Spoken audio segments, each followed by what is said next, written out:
चलिए, तो आज हम लोग पढ़ने वाले हैं हमारे हिंदी जो कि दिगंत भाग 2 है ना जी, उसका पहला चैप्टर बातचीत, जो क्या है, निबंध है। निबंध में भी कैसा निबंध है? ललित निबंध है, याद रखिएगा। बातचीत कैसा निबंध है? ललित निबंध है।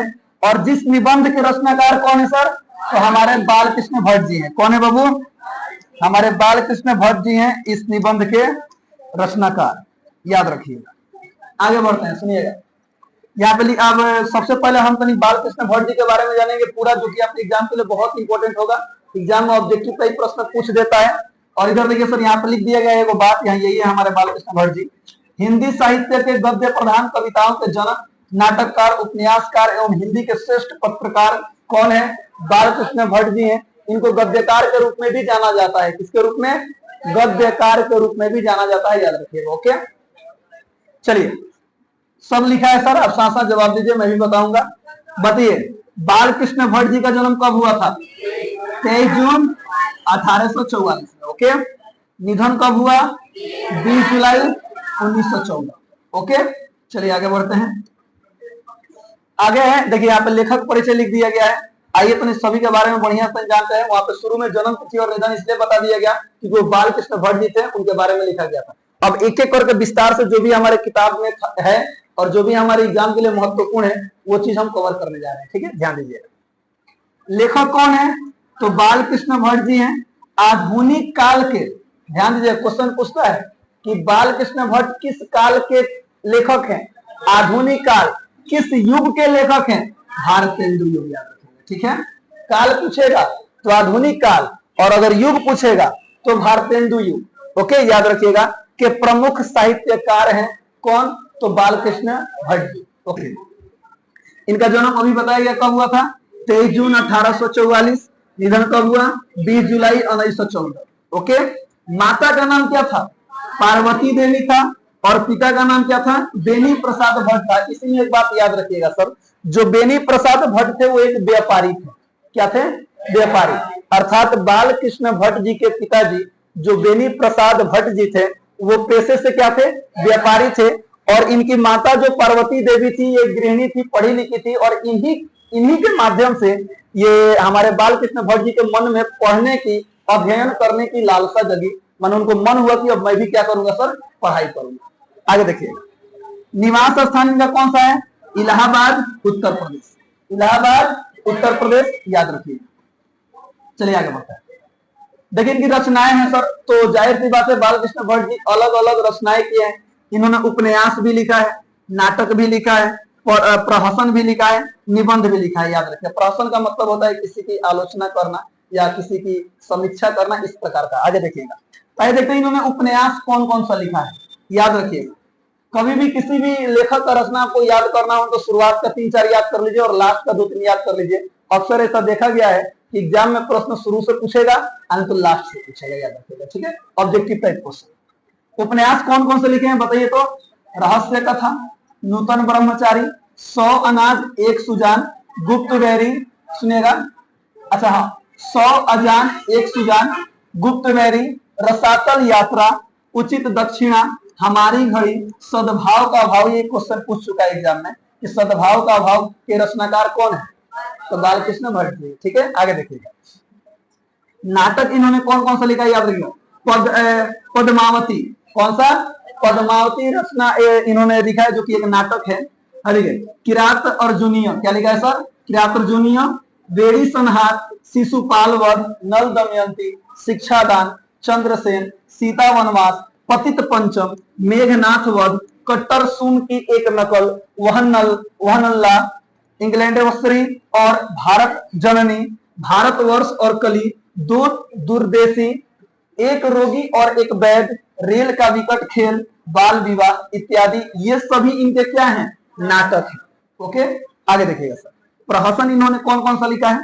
तो जैसा काम वैसा परिणाम, नई रोशनी का विष, आचार विडंबना इत्यादि, ये इनका प्रहसन है। निबंध इन्होंने कौन कौन सा लिखा है? कौन कौन सा नहीं, याद रखिएगा सर। बालकृष्ण भट्ट जी ने लगभग 1000 निबंध, जिनमें 100 से ऊपर बहुत महत्वपूर्ण है, याद रखिएगा। इन्होंने 1000 निबंध की रचना किए हैं। कौन?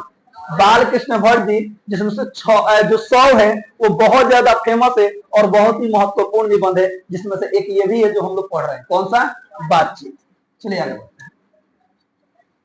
हाँ, यहाँ पे कुछ पॉइंट्स दिए गए हैं जो आपके एग्जाम के लिए बहुत महत्वपूर्ण है, याद रखिएगा।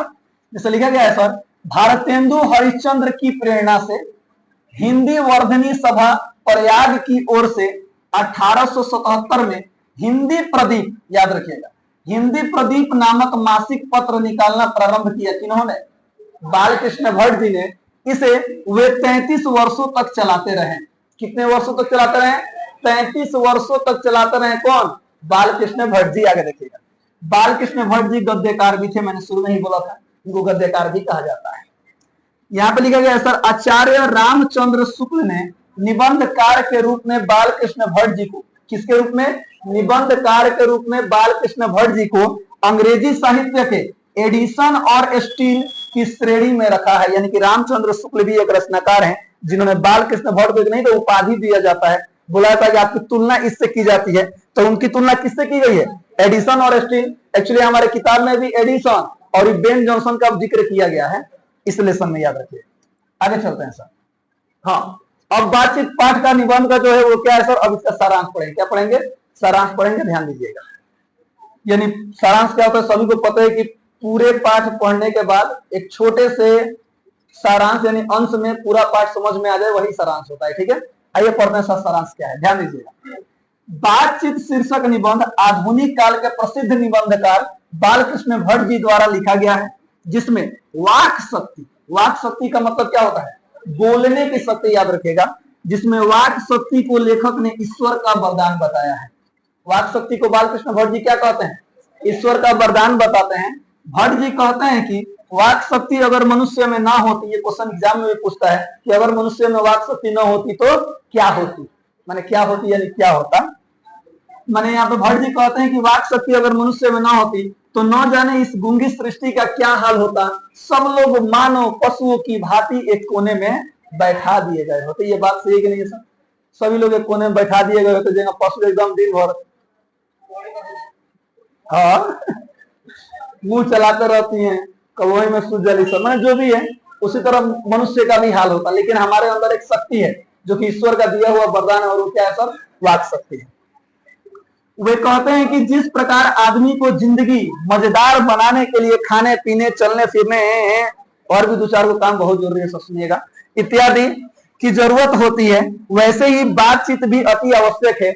इससे मन हल्का और स्वच्छ हो जाता है और जो सुख दुख हृदय में जमा रहता है वह भाप बनकर उड़ जाता है। जी सर, याद रखिएगा। जब देखिएगा हमारे समाज में कहीं किसी से झगड़ा होता है ना, तो झगड़ा आधा से 1 घंटा खूब बरियार चलता है, खूब एकदम हाथा भजौल खूब बरियार चलता है ना।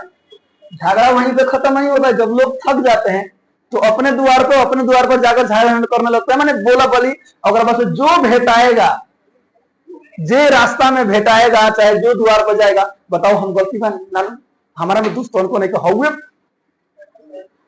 खूब बढ़िया बढ़िया शब्दों का प्रयोग करते हुए तो वो सामने वाला बेचारे क्या कहते हैं? हाँ हाँ अच्छा जाए दो, कोनो बात नहीं, जाए दो, होला छोड़ो। बताइए, इससे देखिए ये नेचर गिफ्ट है। आप चाहकर भी अपने आप को नहीं रोक सकते हैं। वैसे व्यक्ति जो रोकते हैं ना, या तो बड़े दिमाग के कंट्रोलर होते हैं, यानी बहुत पावरफुल इंसान होते हैं, यानी तो वैसे व्यक्तियों को बड़ा हल्की बीमारी लगता है। याद रखिएगा, मन को हल्का करना बहुत जरूरी है, याद रखिएगा। पता है सर, टेंशन से बीमारियां उत्पन्न होती है 3 गो, बहुत खतरनाक, याद रखिएगा। बीपी का, अब बीपी लगेगा तो हार्ट लगेगा, ये सब आएगा तो डायबिटीज तो कंफर्म आना ही आना है। टेंशन से लोगों को ये सारे रोग हो जाते हैं।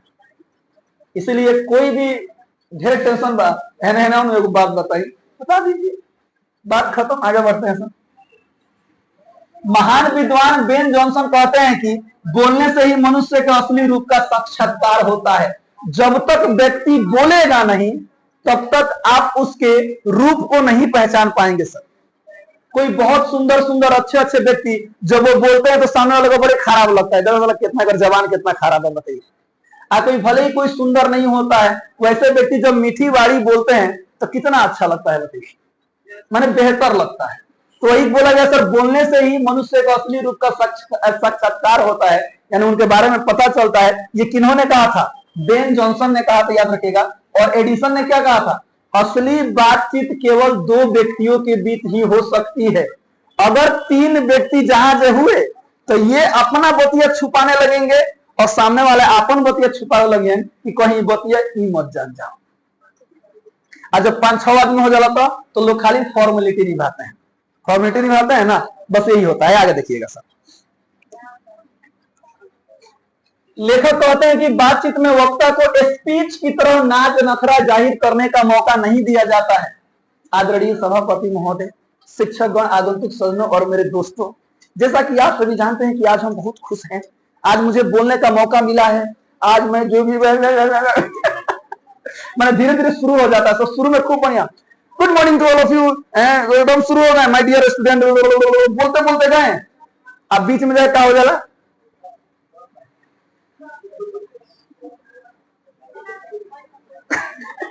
और लास्ट में क्या कहते हैं लोग, जय हिंद जय भारत कह करके भाग जाते हैं। तो स्पीच में लोगों को नाच नखरा की आवश्यकता होती है, लेकिन बातचीत में क्या ऐसा होता है? कभी भी नहीं होता है सर, याद रखिएगा। सर मान लीजिए हमको खाने मांगना है, हमारी भाभी माँ घर पर रहती है, हमको खाने मांगना है, अब जाकर वहां पर नाच नखरा करेंगे। तो जैसा कि मैं आपको बता दूं कि अभी मुझे भूख लग चुका है, हाँ, तो आपका दायित्व है कि जब मुझे भूख लगा है तो आप खाना काट कर मुझे दीजिए। क्या नाच नखरा की आवश्यकता है? नहीं। ए भाजी, भूख लागल बा, खाना काट हो, तू कहीं काट के खा लो, तो हमको ना भाजी। चलिए सुनिए, अच्छा बताइए, क्या नाच नखरा की आवश्यकता नहीं ना, केवल मंच पर नाच नखरा की आवश्यकता होती है। जैसे कि मंच पर सामने आप लोग देख सकते हैं, हम पढ़ा रहे हैं, यहाँ पर जरूरत है ताकि आपको समझ में आए। आगे बढ़ते हैं सर, उन्होंने बातचीत के प्रकार को भी बताया है। एडिसन के अनुसार असल बातचीत सिर्फ दो व्यक्तियों के बीच हो सकती है, अर्थात जब दो लोग होते हैं तभी अपने दिल की बात एक दूसरे के सामने खोल पाते हैं। लेखक के अनुसार तीन लोगों के बीच बातचीत अंगूठी में जुड़ी नग जैसा होती है। तीन लोगों के बीच बातचीत कैसा होता है? अंगूठी में जुड़ा नग। जब अंगुली और अंगूठी हिलाई है तो ऊपर से नग की क्या आवश्यकता है? बात समझ, वही दोनों काफी है, ऊपर से एक और उसमें मोहर लगा दिया गया। बात समझिए, तो वही कह रहे हैं कि नग के समान जैसी हो जाती है। आगे लिखा गया है सर, चार लोगों के बीच बातचीत केवल फॉर्मेलिटी होती है, जिसको राम रमोवल भी उन्होंने बोला है। क्या बोला है सर? राम रमोवल होता है, याद रखिएगा। लेखक कहते हैं कि यूरोप के लोगों में बातचीत का एक अलग ही हुनर है, जिसे आर्ट ऑफ कॉन्वर्सेशन कहते हैं। इनके प्रसंग को सुन के कान को अत्यंत सुख मिलता है, यानी कानों को बड़ी अच्छा लगता है सर। आगे देखिएगा, अंततः बाल कृष्ण भट्ट जी कहते हैं कि हमें अपने अंदर ऐसी शक्ति पैदा करनी चाहिए जिससे हम अपने आप से बातचीत कर लें, और बातचीत का यही उत्तम तरीका है। सुनिएगा सर ध्यान, पूरे पाठ को लिखने का कोई ना कोई मकसद होता है किसी भी लेखक का। अंत में इन्होंने स्पष्ट कर दिया है कि असली बातचीत का तरीका हमें स्वयं से बातचीत करना चाहिए, क्योंकि एक बात याद रखिए सर, इस पृथ्वी पर हम कैसे हैं, हमारे बारे में हमसे बेहतर दुनिया में कोई भी नहीं जानता है। लोग कहते नहीं कि तारा बारे में हम तारा पर ढेर जानता नहीं, आप वहां चुपचाप मुस्कुराइए और चले जाइए, वहां कोई नहीं जानता सर हम क्या है, क्या कर रहे हैं, हमारी फीलिंग्स कैसी है, हम क्या है। पृथ्वी पर हमको छोड़कर इनफैक्ट हमारे गार्जियंस भी नहीं जानते हैं। हमारे मन में क्या है हम जानते हैं, और कोई भी नहीं जानता है। वही यहाँ पे कह रहे हैं कि अपने सुख दुख को अनुभव साझा करने के लिए आप अपने आप से बात करने की क्षमता लाइए, और ये कहीं ना कहीं अध्यात्म से होगा। मेडिटेशन कीजिए, अपने आप से जुड़िए, अपने आप को समय दीजिए। इस पाठ का मेन मोटिव यही है। एक्टर लोग क्या करते हैं, कभी सोचे हैं? एक्टिंग क्लास में वो होता है सर, अपने आप से उनको बात करना पड़ता है, सामने उनको ऑडियंस मान के चलना पड़ता है। शीशे के सामने खड़े हो जाएंगे, सभी ऑडियंस बैठे हैं, तो वो एक्टिंग करेंगे। जैसे यहाँ पे कैमरा लगा हुआ है, कभी शूटिंग आप देखेंगे तो आपको लगेगा क्या, लेकिन फिल्म में एकदम रियलिस्टिक लगता है ना सब, देखिएगा तो एकदम लगता है रियल, इंसान को रुला देता है। लेकिन अब जब शूटिंग देगा आपको लगेगा क्या कि एक कैमरा है, सामने बेचारा वो हीरो है, हीरोइन है, माई है, बाप है, इधर पूरे लोग भरे पड़े हैं। उतने लोग के बीच आपको रियल में एक्टिंग करना है। वो व्यक्ति उतने किस चीज से गुजरा होता है सर? तो प्रैक्टिस से गुजरा होता है। वो स्वयं को पहचानता है, स्वयं से बात करता है, स्वयं की एक्टिंग करता है। पहले आईना के सामने करता है कि जब देखिए एक और चीज, आप कभी भी अपने आप को देखिएगा सर, आप जैसे सजिएगा ना, आप जब तक स्वयं को अच्छा नहीं लगेगा ना, तब तक आपको संतुष्टि नहीं होगी। ये बात हमेशा याद रखिएगा।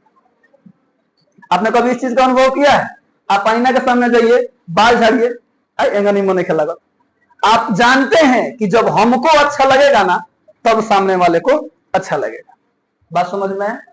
लेकिन जिस दिन ये हो गया कि चल जैसा है, किसी को अच्छा लगे या ना लगे, उस दिन तो भाई आप महान हो गए। जय सिया राम, आप महान हो गए। चलिए, तो आगे का टॉपिक हम लोग नेक्स्ट क्लास में सके, मैंने बोल दिया क्या, हाँ ये सारांश खत्म हो गया। अगले क्लास में से क्वेश्चन से कर लेंगे लोग, और इसका ऑब्जेक्टिव क्वेश्चन और व्याख्या जो भी होगा हम खत्म कर लेंगे। ठीक है, तब तक के लिए हिंदी में इतना ही। हंसते रहे, मुस्कुराते रहे, जाते रहे, घुमाते रहे और हमेशा खुश रहिए। अभी इंग्लिश को पढ़ने वाले हैं। ठीक है, तब तक के लिए हिंदी के लिए जय हिंद।